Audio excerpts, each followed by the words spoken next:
RX Television on RxMuscle.com. This is Ask Dave, better known as hashtag Ask Dave, your weekly 30-minute question and answer show with Dave Palumbo, brought to you by Species Nutrition. Visit speciesnutrition.com right now and get Isolized, available in cinnamon, well, a bunch of new great flavors, but this deal, $39.99 cinnamon donut, cookies and cream, and caramel macchiato, available right now at speciesnutrition.com. So $10 off 22-serve Isolized.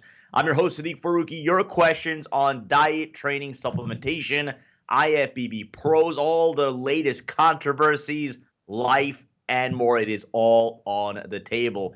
As we bring in Dave Palumbo, Dave and Johnny, who I got to see finally after about 3 months here on Long Island. Of course, this past weekend was Bros versus Pros at Profit in Deer Park. And yes, it was a raving success.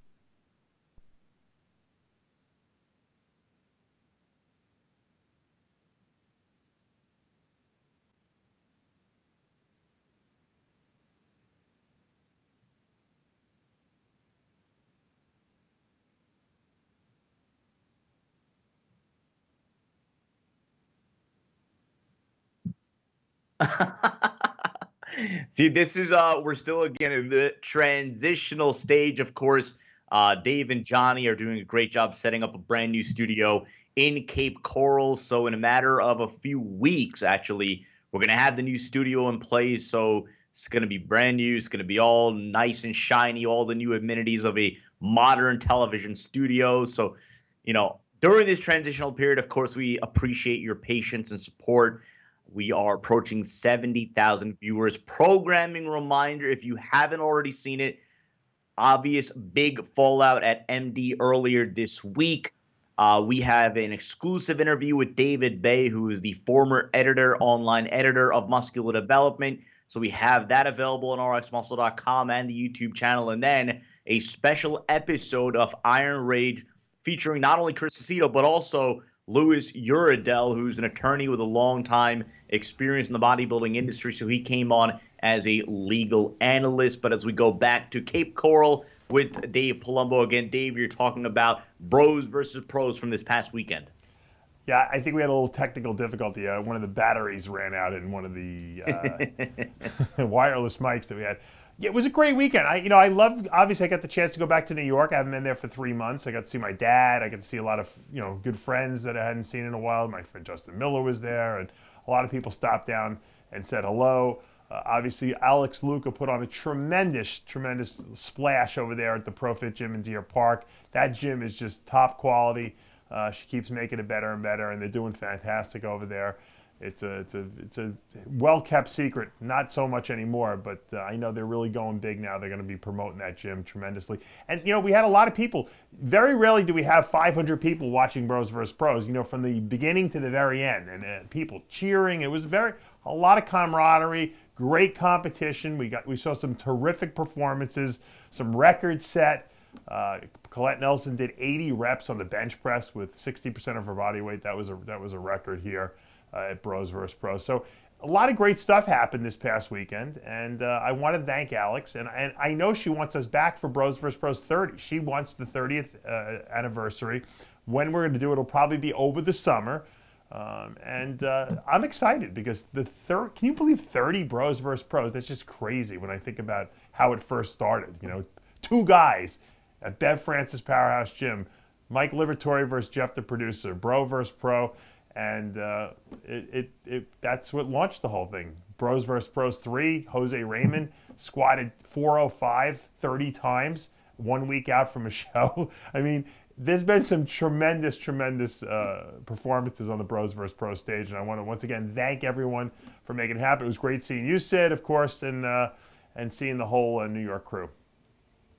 Right now we actually just saw, Dave, and I know you're probably going to have some reactions to this over the next few weeks. Akeem Williams, of course, is in Kuwait training at Oxygen Gym, and there is the famous mirror that everybody goes and takes a picture in front of. Well, he posted, I guess, what was his first mirror picture, which is generated his own hashtag, mirror picture, or magic mirror, or whatever. So it's really amazing. We actually just have that right now on our social media, so available right now on RxMuscle, Instagram, Facebook, and on Twitter. Let's get to your questions. If you want to join us, you can join us in the Muscle Central Forum on RxMuscle.com. If you're not already a member, it is free to register. If you're watching us on YouTube, you can ask your question on the chat box on the right-hand side of the screen. If you haven't already subscribed, do so. You're not going to miss any of our shows, segments, or updates.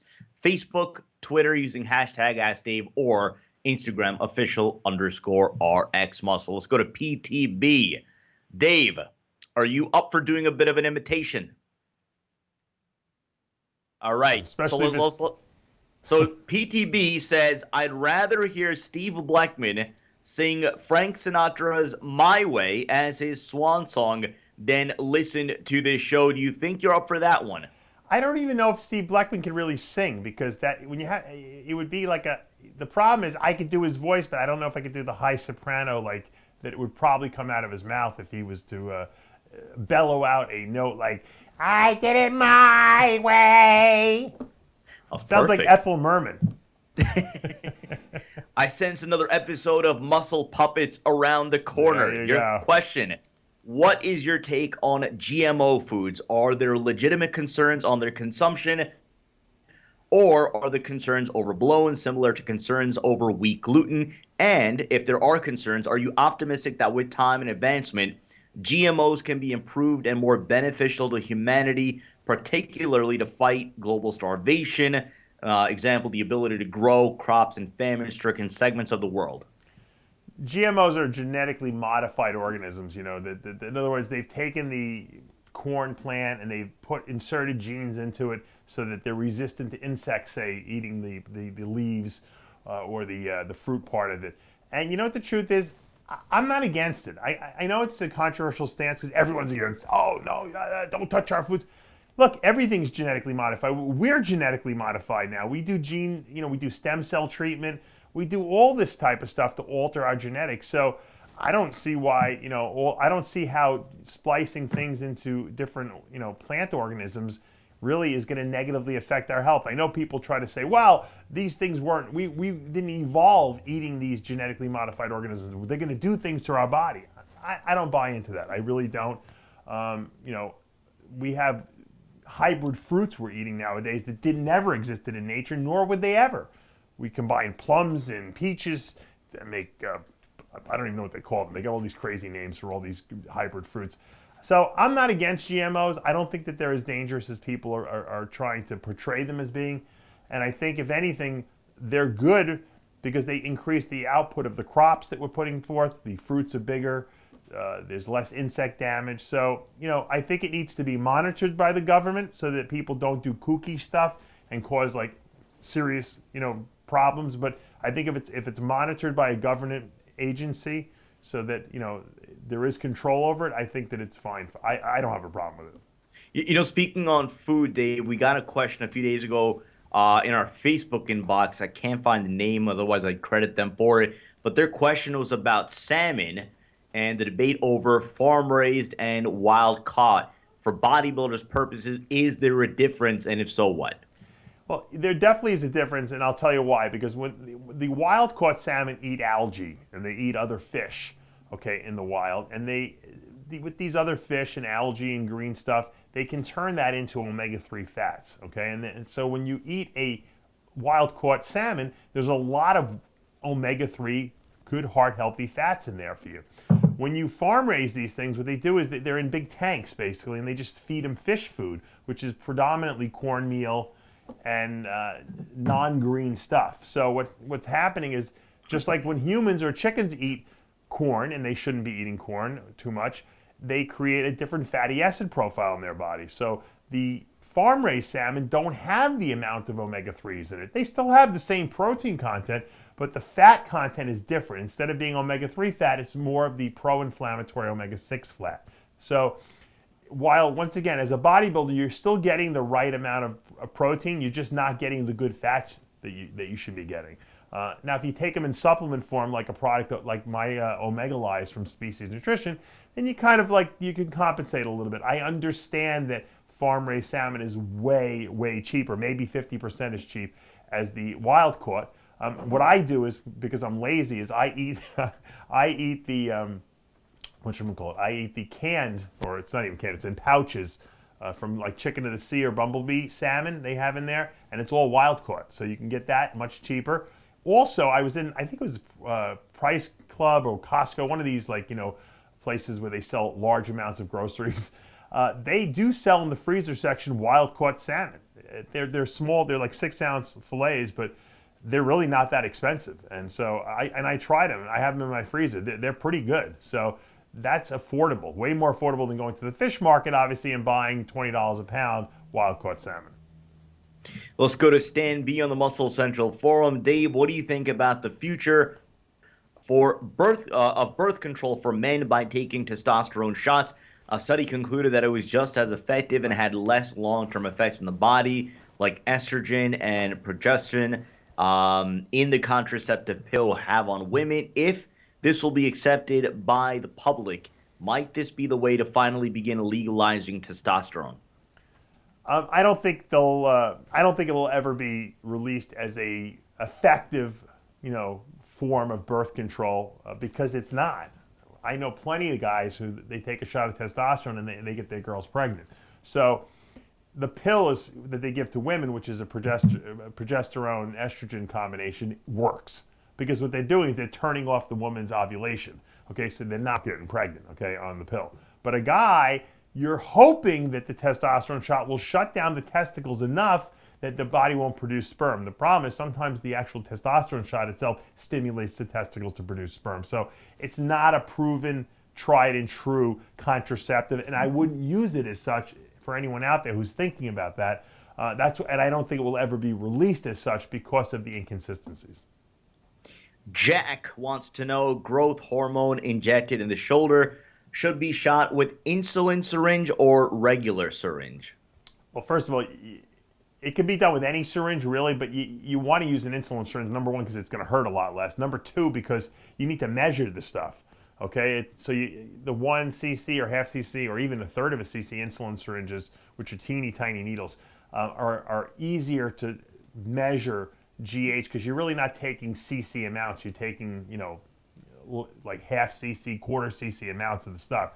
So you're not really taking a lot of it. If you use a big syringe, a 3C syringe, you're not going to be able to measure it accurately. So I would recommend doing the insulin syringe. Not only is that, but it obviously is a much more pain-free shot. IP1211, Dave and Sid, first of all, I hate this show so much that I would rather let Boston Lloyd run my prep cycle than watch this garbage. Question, Dave, can you explain what's up with Chris Aceto and muffins? Also, I know it's maybe a stupid question for you, but before your athletes, do you tell them to weigh meat raw or cooked and why? So how about we go with that one first, and then I guess the relationship between Chris Aceto and muffins. Always weigh your food cooked, okay? So after it's cooked, then weigh, because that's what you're eating, okay? If you weigh it before you cook it, then you cook it down and you lose 2-3 ounces, then you're not really getting an accurate, you're weighing water more so than you're weighing the actual meat. So I always tell people weigh it after it's been cooked.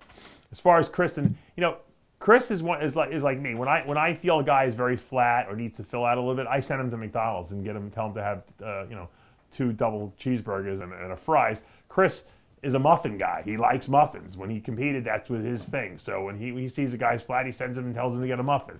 It's an arbitrary thing, and there's no magic behind the muffins. Although he should come out with the Chris Aceto Magic Muffin mix, because I think that would probably sell pretty good because of all this mystique behind it. But yeah, it's an arbitrary thing.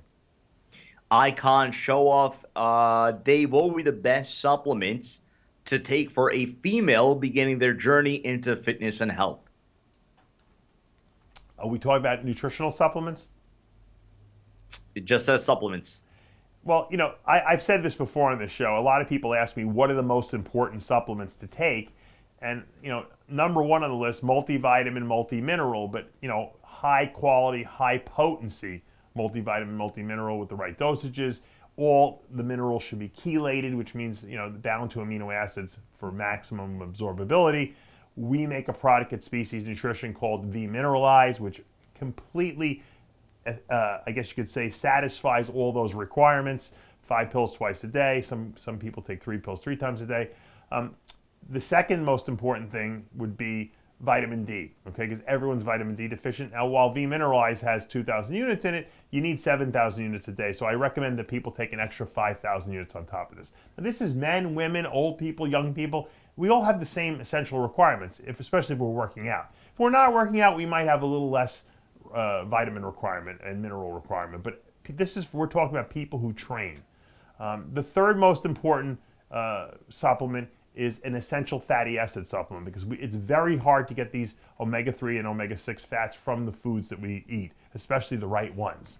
So I make a product from CC's Nutrition called Omegalize. You take 3 pills twice a day. You get your 3 grams of fish oil. You get your 2,600 milligrams of primrose oil, which is your omega-6 fats. And I even have another omega-7 fat in there, palmitoleic acid, which is really excellent with insulin sensitivity, meaning it keeps your body super sensitive to insulin so it responds well. It reduces total body inflammation. And if any of you guys go for check your C-reactive protein on your blood work, that'll give you an assessment of what your total body inflammation is. We want it low, because when it's high, you have a higher incidence of heart disease, cancer, chronic degenerative diseases. We don't want that. So that's the third supplement. The fourth supplement is fiber. We all need a dual fiber supplement. When I say dual, I mean soluble and insoluble fiber supplement. Most of the fiber should come by way of psyllium, which is a soluble fiber supplement. If you did that twice a day, okay, that would be perfect. I make a product called Fiberlize. The reason I make all these products is because these are the essential products we need. I don't, focus on crazy stimulant products. I don't focus on stuff that, glutamine that doesn't do anything in the body. I focus on the stuff that we need, that we're going to get results from. They're not the glamorous supplements, but they're the supplements that do the workhorse supplements, as I call it, behind the scenes, okay? Once again, if you take a multivitamin, multimineral, extra vitamin D, your essential fatty acids, and your fiber supplement, 4 most important supplements, everything else is icing on the cake after that. Yeah, do you need a joint replacement and repair product like Arthrolyze or something similar to that? That would be great if you have the extra money. But the first 4 supplements you buy are the ones I just told you. That's what you spend your money on. Then whatever you have left after that, if you want to go buy some other stuff, pre-workouts, whatever, knock yourself out. Let's go to our YouTube questions and start off with Jonathan Kaczmarczyk. Hope I pronounced that correctly. Dave, I noticed that every time I eat a good amount of carbs before I train, I get a hot pins and needles feeling. Is this related to insulin? When they train, they get this pins and needles? Yeah. Or rather, before they train. Before they train, they get pins. Is he taking a shot of insulin? I didn't. No, all he mentions is that when he consumes a good amount of carbs before training. Usually, like numb lips or cold sweats, that's usually low blood sugar, okay? Pins and needles could theoretically fit that category, but that's a kind of a weird, I don't know. I've never really heard of anyone getting pins and needles before they train or right after they eat or anything like that. I mean, sometimes people get it in the morning when they wake up because they've been laying on a certain body part. But who knows? It could be low blood sugar. Sometimes if you eat very, sugary carbs, you get an insulin release, drops your blood sugar. You get that, like I said, the numb lipness. Sometimes you get some tingling in your fingers. I'm not sure. I'm not really getting enough information to diagnose it. Stock Lee, carb blockers, yay or nay? Nay. When you block carbohydrate intake, you theoretically could be blocking vitamin and mineral, intake as well with these carb blockers. They're not good for you. There's no free meals, guys. Okay? Don't take fat blockers, carb blockers, protein whatever. It's not going to help you, okay, long term. It's only going to hurt your health. Shut your mouth if you're hungry and you're dieting. Shut your mouth. Go for a walk outside. Taking a carb blocker is just going to screw you up. I promise you. Alan Marashi, good friend of the show. I hate this show more than my town court hates that I beat my drug test. Thanks again. Just watched the Chow Down Cheeseburger Challenge. So what he just saw is actually part of a new series that we do on Thursdays, part of the whole Throwback Thursday thing. We nicknamed it RX Classic. So these are videos from way back in time before we, we're uploading our videos on YouTube, so we're starting to do that. This video was about a burger chowdown. So what he wants to know is, when is the next food eating contest happening? We should do one out here in Florida. We haven't done one in a long time. They got to have something down here in Florida, where they have like these, because a lot of these restaurants will have like the 5-pound cheeseburger or the 25 pounds of waffles. We got to find a place like that, but I got to find some eaters down here. The problem is all the good eaters are up in New York. Juan Morel was probably one of the most notoriously famous for all the eating contests he was in. I don't think he missed one. I had Big J1 up there, who was Joel Goldberger was eating too. So I had John Scuderi, my good friend. I got to find some eaters in New York here. I mean, in Florida. So any of you guys who live in on the West Coast, Southwest of Florida, who are good eaters, contact me, because we will schedule a next eating contest. I don't know what it is. Maybe we can see who can eat the most sushi or something like that. I was just gonna say, bring it to Sushi Village. We'll have a sushi eating competition at Sushi Village. It all makes sense. That or Taco Joe's. This is what we should do. Rather than do a volume type of contest, next time we're up in New York, okay, we'll have the sushi eating contest. What we'll do is we'll put like 10 rolls on a plate, and whoever can knock the 10 rolls off first. I think that's better, because it's at least that we have a definable amount of food that needs to be consumed. And if it's a bros versus pros type of event, that means that is the kind of thing that even I can partake in. That's right, So although I don't think you're going to do very well at it. You don't think I can eat? I don't know. I guess when you're hungry, you're a pretty good eater. Eat. We got to. That's one thing I can do. Maybe lifting, not so much, but eating is one thing that I can do. Let's go on to Leon Clark. Dave, are there any steroids that do not affect your sexual performance or affect your balls, if you like? I struggle with libido problems after a few years of abuse, and I'm wanting to get back on gear. It amazes me how many guys out there have problems while on gear performing sexually. I don't know why, because when I took them back in the day, I just had a heightened sex drive. I didn't have any negative. Trenbolone didn't bother me. Deca didn't bother me. Nowadays, everyone's like, I can't take this, I can't take that, I can't get it up. I think a lot of it's psychological, to be honest with you. And I'll tell you why, because, and we're getting a little medical technically here, but, I have guys that contact me, whether they be my clients or not, and tell me, look, I can't have sex with my girlfriend, or I just got this new girlfriend, I can't have sex, I think it's the Deca I'm taking, I think it's the Trenbolone, I don't know what it is, I can't do it.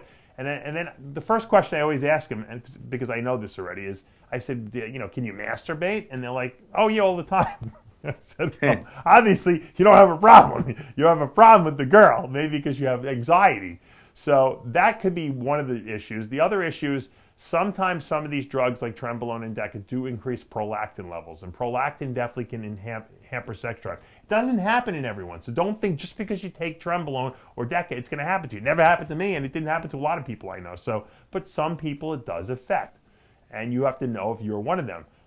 There are, like Winstrol and Anavar and Primobolan don't affect anything really. I mean, they don't shut your body's natural production down. They don't really, stimulate you to be more sexual. So in a man, that's more of a neutral type drug. Even equipoise is a pretty good drug and doesn't really have any effect on sexual performance. But you got to really experiment. If you're taking 1,000 milligrams of testosterone a week, which most guys are, to try to maximize muscle gains, you shouldn't have any problems with your sex. Patrick Carroll, Dave, do you know any good methods to induce hyperplasia? Growth hormone is a terrific way to induce hyperplasia. So is IGF-1. The protein hormones in that growth hormone IGF-1 complex cause hyperplasia, or the production of new muscle cells that never existed before. Now, these cells still have to be enlarged via training and steroid use, but they produce new cells, whereas anabolic steroid use really just enhances the size of the existing cells that are there. So that is the difference. That's called hypertrophy. Hyperplasia is caused by protein hormones. Hypertrophy caused by the steroidal or fat-soluble hormones. Jonathan Kaczmarczyk, I work at UPS and lift over 1,000 heavy packages a day. Should my training be modified or be the same as normal lifters in terms of gaining size? I would probably limit my volume if I were you. Since you're doing a lot of volume moving all day long anyway, I wouldn't be in the gym for 2 hours working out with weights. Probably not a good idea. Try to get in, warm up quickly, and then get to your heavy working sets. Doing more of a workout that I usually recommend for people, which is lower volume, higher intensity. CKB7, Dave, can you talk a little bit about the kneecap sub-Q injections? I see Tony Huge doing it, and he's living it up. Is this the best for GH?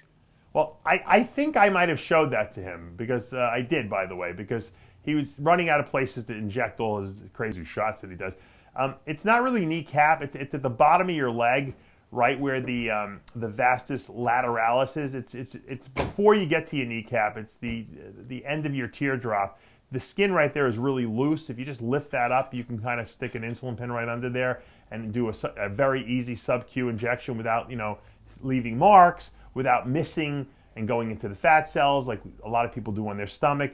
It's just an easier shot, and you don't have to. A lot of guys, like if you walk around like I do in shorts all the time, you don't even have to drop your pants. So it's a convenient way to to do a sub-Q shot.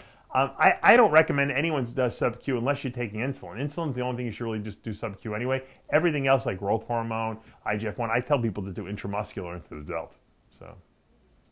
Anthony F., is it safe for a 15-year-old bodybuilder to take Testily? Yeah, absolutely. The great thing about Testily is that it just balances your normal hormonal production. It's not hormonal in and of itself, so it'll stimulate your body to produce more testosterone, it'll lower estrogen and lower DHT. It basically balances things. If things are too high, it lowers them. If they're too low, it raises them. And that's the beauty of Testily, because it's so simple the way it works. And I have a lot of guys come up to me that have acne problems, even girls. I put them on Testily because it lowers DHT levels, not eliminates it, lowers it, balances it, and voila, a lot of times the acne just goes away, or it certainly clears up a lot more than it did. I have a lot of women now taking Testily just because they have very high estrogen production in their body. It won't stop estrogen production in their body, but what it does is it binds up and flushes the extra estrogen out of their body, and they notice that they harden up really quickly on the stuff. Also, I have women who complain about hair loss and hair thinning. When they take this, because it lowers DHT levels, that hair loss goes away and the hair thickens up again. So it has multiple uses, and like I said, obviously you always want to ask your parents' permission before using a nutritional supplement, but I feel it's very safe for even teenagers to take. Aesthetics United, Dave, what are your thoughts on dihydroboldenone, aka DHB? I've heard that it's like a side effect free tren, but I'm always skeptical when I hear that. There's no such thing as it's like they're saying, like when I'm here in Florida and I go and I see New York bagels. It's not a New York bagel if you're in Florida. Guess what, guys? Unless they're shipping them in. Same thing. This is not it's not a side effect trenbolone if it's not trenbolone. Okay, trenbolone is trenbolone. If there was other trenbolones, people would use other stuff. These are marketing tools that people are using to sell what's readily available in a gray market area where it's easier for people to purchase. Because let's face it, a lot of guys sit out there and they go on the internet and they're looking for, I got to find steroids, I got to find, and they're looking for anything they can legally order just right off the site. And a lot of these, these websites like enhancedathlete.com that sell these, questionably borderline legal stuff, they're selling a lot of it because people are buying into a dream. If you're that obsessed with wanting to do steroids, just do the real ones. Okay, you can go on DavePalumbo.com and buy Roid Test and test anything you buy, so you'll know if what you're buying is real. Okay, if you're going to go that route, where you're ready to inject something into yourself, use the real stuff. That's why that stuff was created, because that was the good stuff. The crap that they sell on the gray market, where it's this so this ester of this metabolite of that, those are the things that never got made. Now people are pulling them off the shelf because they're saying, oh, well, they're not classified as drugs. Let's see if we can just sell them now until someone shuts us down. And that's what's happening. You're watching Ask Dave on RxMuscle.com, brought to you by Species Nutrition. Again, right now on SpeciesNutrition.com, cinnamon donut, cookies and cream, and caramel macchiato isolize, 22 serve, $39 $99 only at speciesnutrition.com. Real quick, Dave, before we proceed with the rest of the questions, we were talking about bros versus pros earlier on, and of course, representing the pros was Colette Nelson. Now, there's a video coming out tomorrow on RxMuscle, and of course, the RxMuscle YouTube page, a discussion with you and Colette talking about insulin. Why don't you tease that video a little bit and give the audience an idea what they could expect in that video? Yeah, well, last week when I had Colette on live with, where we were pumping up the bros versus pros on last Thursday, I made her stay on and we filmed like an hour, Jenny? Almost an hour about the uses of insulin in bodybuilding, because she's a type 1 diabetic, she's a certified diabetes educator, she has more knowledge about insulin than I do, that's for sure. And look, I admit where my shortcomings are. She's more experienced with it because she takes it. She's been taking it since she's 12 years old. And we discussed some of the strategies now, especially with the new thinking out there, the new paradigms, and some of the new products that are available on the market, what the best way to control blood sugar is. Because a lot of people are walking around with elevated blood sugars, and that's just not healthy for you. And so I think people are going to find this very enlightening, some of the things we discussed. And some of the things are not necessarily designed for everyone to just go out and automatically do. But there's certainly some interesting things to think about, and I think a lot of people are obsessed with insulin. So once and for all, you can find out, what the different techniques are and why you would use a long-acting as opposed to a shorter-acting. The bottom line that I think people need to take home with regard to insulin is that it's not a muscle-building hormone.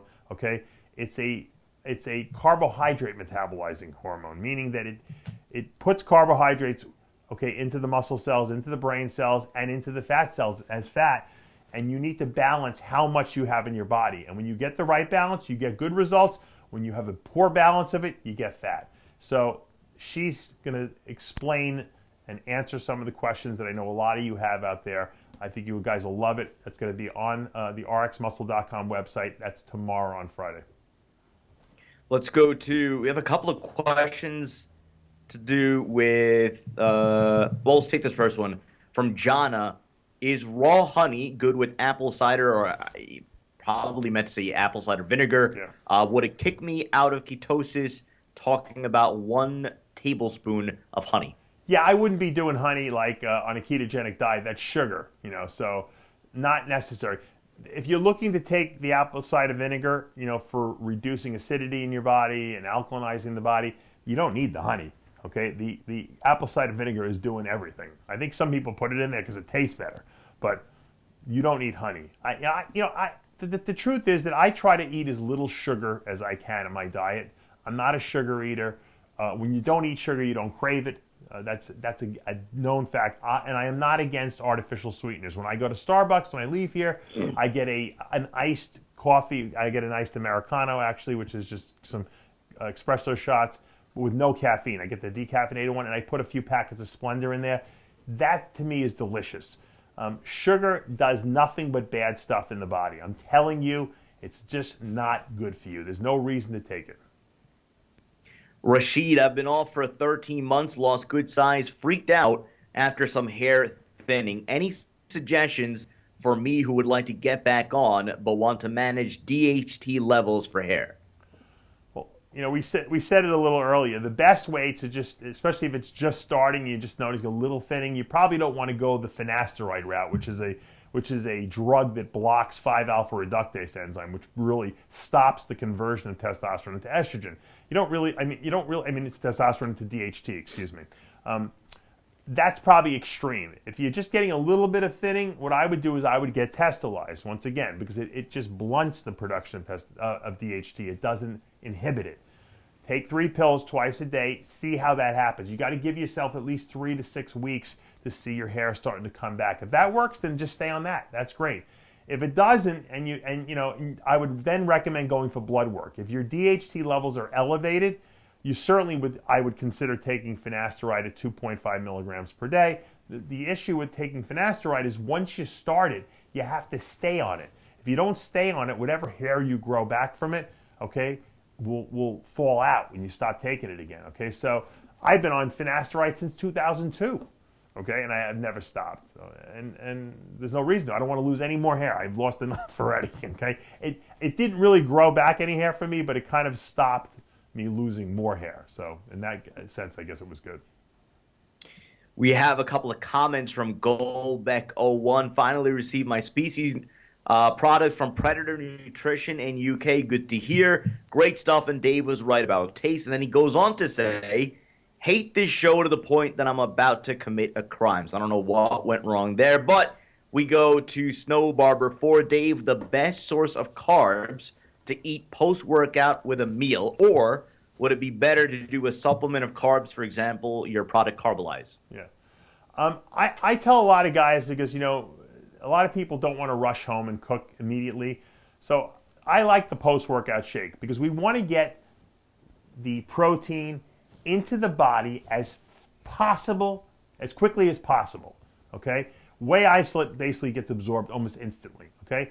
Now, if you're in an off-season scenario, I like to piggyback that with a very quick, I guess you could say, absorbing carbohydrate as well. Now, the carbohydrate's not going to do anything for muscle repair, but it's going to re-glycogenate the muscle. It's going to put that glycogen that we just used in the gym back into the muscle, and the quicker we can restore that, the quicker your body starts being ready to train again. So post-workout, I usually recommend 50 to 60 grams of whey isolate, okay, with about 40 grams of like a complex carbohydrate. Usually in women, I tell them 20 grams. And I like to use the high molecular weight carbohydrates like Carbolyze, like Vitargo, like Carbolin.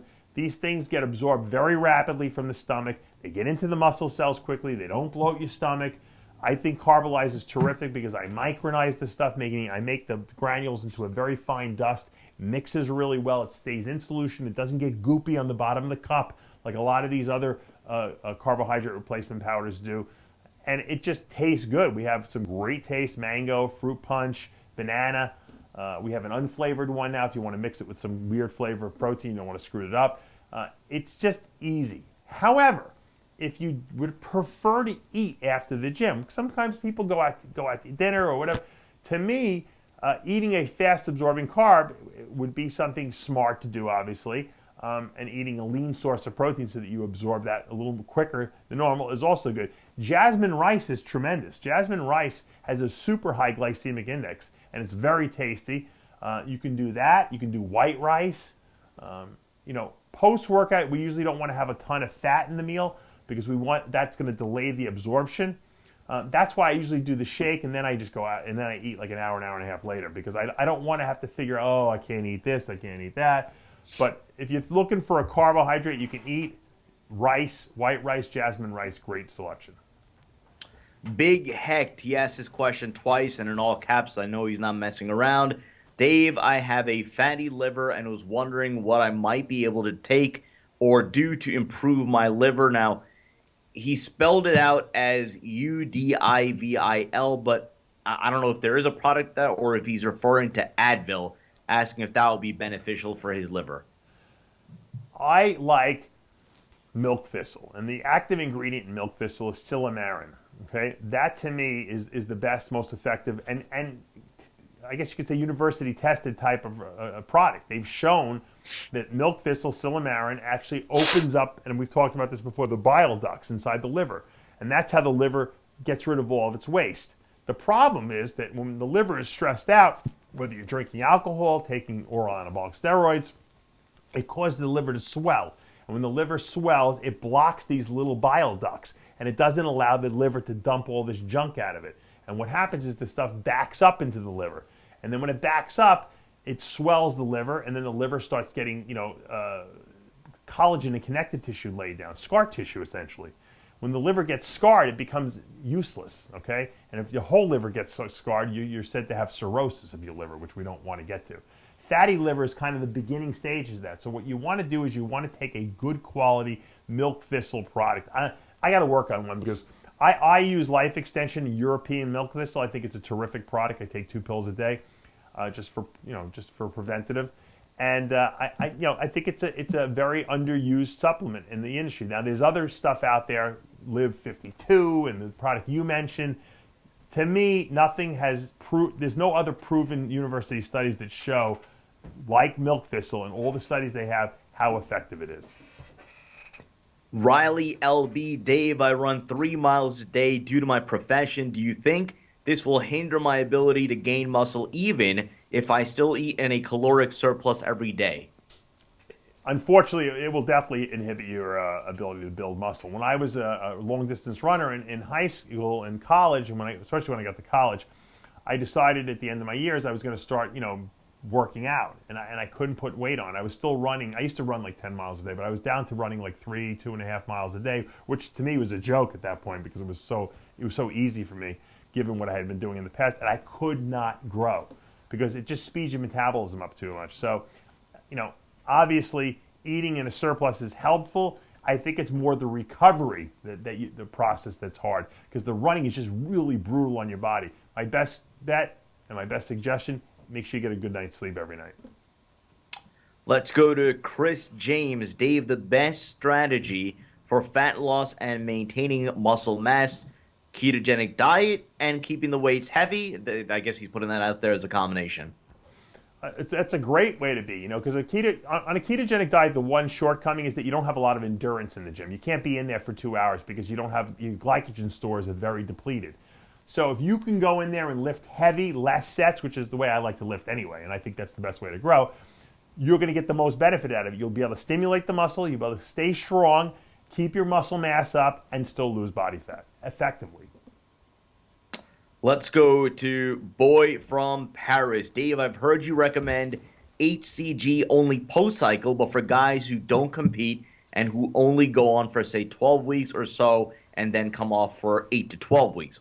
Wouldn't it be smart to use 500 IU of HCG twice a week to remain fertile? I know you say you can always get your wife pregnant, but most guys don't want to go through the whole process of having to take HMG and Clomid until they get them pregnant. Well, then you might wait a lot longer. If you're trying to get someone pregnant, the best thing to do is come off the drugs, take your HCG and Clomid. If you can afford to find HMG, throw that into the mix too. And you should get the girl pregnant within 2 to 3 months if you do it the right way. If you stay on a cycle and continue to try to do the same protocol, okay, your likelihood of getting that person pregnant is greatly reduced. So it might take 6 months, a year, and it might get to the point where you just get sick of trying, okay? So if you're not successful at getting someone pregnant while you're on a cycle, go off. It's only a couple months. Believe me, you'll be fine. Get the job done, and then your better half will leave you alone, and you can go do your bodybuilding. Vlad Calatin, Sid, for once in my life, please answer my question. All right. I've done your keto diet and got pretty shredded. I'm going to start putting carbs on my diet. I was going to do oatmeal for breakfast, carbolize pre and carbolize post. Is there any other time or kinds of carbs you would recommend? Also, on days off, the best time and types of carbs to eat. Well, at first I want to say something about the ketogenic diet because it seems to be all the rage nowadays. I've been talking about this for 20 years, this diet. I've been advocating it. Now everyone's like, keto this, keto that. Quest Nutrition came out with these meals. They're called keto meals. They're so freaking good. They sent me 20 of them. Johnny and I are going to shoot a video. I did a little thing on my Facebook the other day just because I wanted to test one out. It was like a pizza meal.